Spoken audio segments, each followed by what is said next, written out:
Well, hello. My name is Maureen Foreman, and I am a UCLA AMG Administrative Management Group board member. And I'm very privileged to bring to you today Tommy Sear, who is going to be talking to us about putting our best faces forward in this brave new world of Zoom calls and teleconferences.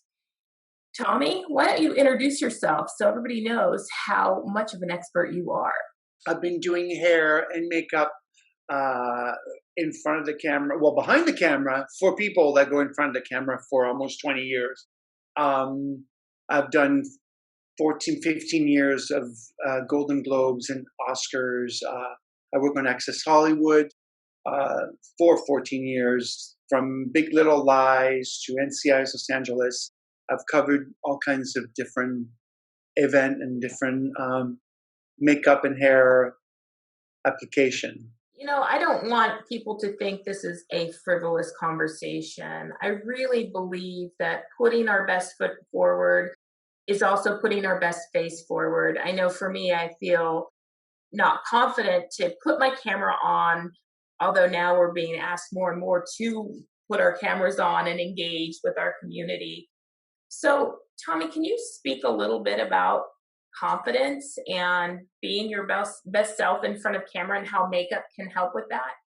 Sometimes my clients, I mean, first of all, it's it's from 0 to 100. Sometimes when they walk in, it's like they're down, and it's like they're like it's to glam them up. It's absolutely changes their attitude, changes their way of thinking, their way of um, yeah. It's just not just about the appearance. It's also about an attitude. You know, it really I see a big difference in their energy when they walk out the room. Well, oftentimes, at least my personal experience, while I'm in these conferences, I find myself looking at myself saying, oh my gosh, I'm so washed out, my hair, my this, my that. What we really need are tips from a professional in the industry on how we can put our best face forward and just just some helpful hints for the average administrative management person. 5 minute makeup can make such a big difference. Um, Starting with the brows, a lot of people forget about the brows, forget to do their brows. And I always find that the brows frames the eyes. The brow are the expression of our face. Um, and for in a simple application for brows, if people get to be technical, is put your pen right near your nose. This is where your brow should start. The arch of your brows should be with your nose and your eyeball, your pupil, sorry. And then it should finish with your nose and the corner of your eye. Very simple. But it's an important feature. I think it would be the most important feature, actually. I could not agree with you more, Tommy. My background in American Sign Language actually taught me just how critical our eyebrows are to communication. So in ASL, grammar is primarily found on an individual's face. If someone is not utilizing facial expressions or emoting while signing, it is nearly impossible to understand what they're trying to convey. So great examples of these in ASL are WH questions, yes, no questions, rhetorical questions. All three of these are defined by eyebrow placement. And so it is really imperative that you see someone in their entirety to understand and have a clear line of communication. There you go. Prove my point. Love that. And that was Jillian Malott, who is our LinkedIn director for the UCLA Administrative Management Group. Now, Tommy, one thing, so I love it about the brows. I'm going to start working on that. Let's talk about my eyes because, especially in the morning, I'm kind of looking puffy and my eyes are just kind of lost. I just feel like I'm just one kind of blob. What can I do there? Well, if you want to not get too technical, if you just want to use maybe one thing about your eyes, I would say mascara. Mascara will definitely open up your eyes. It will frame your eyes. Um, One thing that I can tell you about mascara is a lot of time people using mascara will end up having it on their whole eyelid and less on their lashes. A little trick that I found that's very simple is to have a clean application. Use a spoon. Get your spoon right by your lash line, and then put your mascara on, and whatever ends up on the spoon will not end up on your eyelid. Same thing for the bottom, right underneath your lash, and apply your mascara. And a lot of time I found it, people will definitely have it more smudge underneath than on the top, but that will solve that little problem. That is so helpful. I think all of us are finding new uses for items around our house during quarantine, and I think we'll be adding that to our arsenal. Do you have any other tips or hacks like that we can benefit from?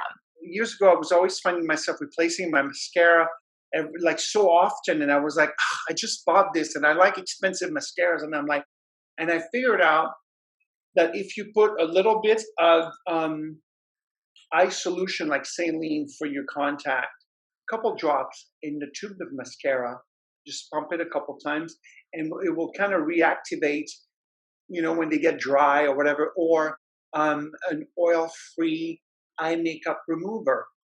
Couple drops in there, pump it around a little bit, and you'll see your mascara will come back alive. So that's just like a little saving tip to reactivate your mascara. You don't understand how terrific that is. As a team member of UCLA Corporate Financial Services, I am very fiscally responsible and very cost effective. So that tip is going to go very far with us. We're also UCLA employees, so we like to save our money.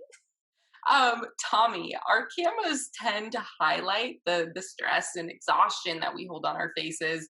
What are some tips on how to combat this and really illuminate ourselves on camera? The next point would be a concealer. I actually use a concealer every day. I do.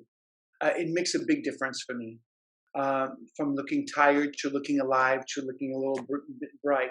And I don't use anything else, just the concealer. What I found out also with concealer is that sometimes the application or the color is wrong. I guess an example that I can give you is back in the day, Donna Mills, we remember how the concealer was so light and so prominent. It was just like raccoon eyes. And so with years of doing makeup, I found a technique that canceled that raccoon eye is the application of the concealer.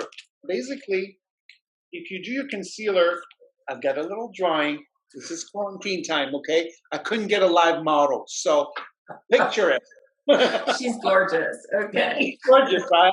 Gorgeous. So your application of your concealer should actually go along your, I don't have a pen that doesn't work. Let's see. Along your nose and into the corner of your eye, just like a triangle. That way. Instead of dabbing it like underneath like that, so that way it highlights the eye and it's like you will never end up, I don't know if you can see it like that. Yeah, absolutely. Yeah.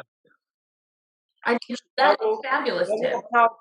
Eliminate that whole oh my God, I can see your concealer. It's all there. It kind of so that would be my little tip. You can do a concealer that's a little bit lighter, not too light either. Again, it's just so you don't have the raccoon eye, but definitely, if I pick one thing, it's concealer. That is so helpful. Now, what about those of us who are suffering from the quarantine glow? So we're not getting out as much as we'd like, not getting as much sunshine, a lot more artificial light. What can we do besides really pinching our cheeks? If you want to keep it simple, not go too crazy, I always find that a cream blush is an easy application. Keep it in your tones of pink, rose, apricots, don't go too wild. Again, a good trick that I found for a simple application that always gives it to you on mark is the apple of the cheeks. And you can apply it with your finger. It's a cream blush. Grab a little bit of cream blush, do a smile, and apply it. You can do like maybe like a little V in apple of the cheeks and then move it out. But really, apple of the cheeks, you'll never go wrong that way. And it gives you a healthy, just rosy, like you just come out of outside on a winter cold night. I think I'm going to retire my bronzer and try that cream blush tip. That was a very good tip. Yeah. Thing I have had issues with is my lipstick. I haven't used lip liner, or I have used lip liner, and I can't seem to draw a straight line around my lips. It looks ridiculous. Is there anything we should do, or should I just forego lipstick? Keep it close to your lip tone. Don't go too crazy. A tip that I found, drawing number 2, is with lipstick and lip liner, if you want to make sure that you have an even lip or an even cupid bow, I like to start by making an X.